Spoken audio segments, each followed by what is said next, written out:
এইটা দেখে মনে হইতেছে বাহিরের কোনো দৃশ্য দেখাচ্ছি, তাই না? আসলে না, এটা হচ্ছে আমাদের বাংলাদেশের বিমানবন্দরে হজরত শাহজালাল ইন্টারন্যাশনাল এয়ারপোর্টে। এটা তৃতীয় টার্মিনাল। মজার বিষয় হলো যে এখানে যদি আপনি উঠেন, পুরো এয়ারপোর্টটা কিন্তু খুব সুন্দর এবং ভালোভাবে উপভোগ করতে পারবেন। আর এই যে ভিডিওটা দেখতে পাচ্ছেন, এইটা হচ্ছে আপনার তৃতীয় টার্মিনাল। যদিও তৃতীয় টার্মিনাল কিন্তু আমাদের বাংলাদেশ সরকার অনেক আগেই উদ্বোধন করে ফেলছে, কিন্তু এখনও এটার কার্যক্রম শুরু হয়নি। আর এই যে হচ্ছে ডোমেস্টিক অর্থাৎ অভ্যন্তরীণ যে ফ্লাইটগুলি ঢাকা টু চট্টগ্রাম, বরিশাল, সৈয়দপুর, এইখান দিয়ে মানুষজন যাতায়াত করে। আর এই যে মানুষগুলি দাঁড়িয়ে আছে, এরা কিন্তু তাদের স্বজনদেরকে বিদায় দিয়ে এখানে দাঁড়িয়ে থাকে। অনেক সময় যাত্রীরাও একটু সময় থাকলে এখানে অপেক্ষা করে।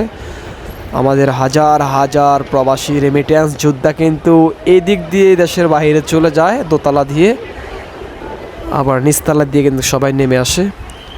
যাই হোক, স্বজনরা এখানে এসে তাদের কাছের মানুষগুলিকে বিদায় দিয়ে দেয়। হজরত শাহজালাল ইন্টারন্যাশনাল এয়ারপোর্ট, এদিক দিয়ে গাড়িগুলো উঠেছে আর কি। আর এই যে আমাকে দেখতে পাচ্ছেন, আমি আসলে প্রায় এখানে আসা হয়।